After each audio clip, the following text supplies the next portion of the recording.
My books, The Devil's Chessboard and Brothers, are dark explorations of the fraught relationship between American democracy and the national security state, including the shadowy labyrinth of the Kennedy assassinations. Creative types in Hollywood found the books deeply alluring, yet terrifying to work on. The controversial projects inevitably attracted political intrigue and corporate backstories that I could barely fathom. Stuck in the Hollywood morass and nearing the end of my career, I felt doubly mired. As a journalist and author and active participant in the historic convulsions of my times, I had experienced and accomplished most of what I wanted to in life, at least those things that were within my power. My wife, Camille, and I had nearly finished raising our 2 sons, Joe and Nat, and we had enjoyed and endured the mad ride of creating a family and holding on to it for dear life. For the first time in my memory, I felt that I was just kind of waiting around, that my heretofore hectic, overflowing life was coming to an end. And then it did. As I sprawled in my hospital bed, feeling permanently dazed, I tried to describe what the experience felt like to my wife and sons through my slurred, labored speech. It felt, I said, like a cross between a brutal barroom beating and a spiritual awakening. I've spent my life rooted nearly exclusively in the joys and toils of the material world.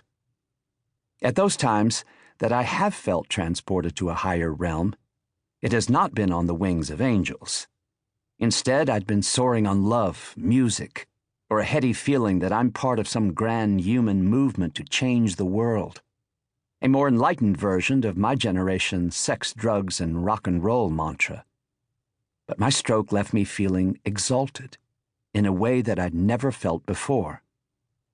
I felt more alive and yet more in touch with death than I had for a long time, maybe ever.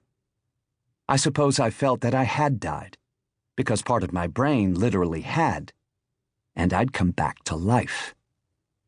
It was like I was one of those mysterious middle-aged men you hear about now and then, men saddled with debts, overwork, and family burdens who suddenly vanish into thin air, shedding the skin of their old lives and starting life anew somewhere as a different person.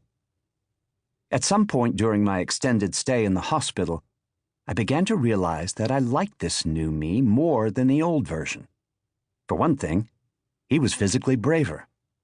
I used to be so phobic about intrusive medical procedures that I refused to have my blood drawn during visits to my doctor, to my great embarrassment. But after my stroke, I became so used to having needles jammed in my arms that I'd chat pleasantly with the lab technicians as they poked around looking for a promising vein. As nurses hovered over my groin with catheter tubes, wrestling to thread them expertly through my urethra, around the prostate gland, and all the way to my bladder, a procedure that requires a miraculous amount of dexterity, I interviewed them about their lives in my journalistic style or listened to their stroke ward gossip. That's another thing about this new person who was me. He was somehow more patient and attentive to others. Every person who came into my hospital room, neurologists, nurses, physical therapists, dietitians, psychology interns, religious counselors, stroke ward volunteers with comfort dogs for patients to pet, acupuncturists, seemed fascinating to me. Each of them was alive in the world with a unique story to tell. Being a patient has taught me patience and empathy.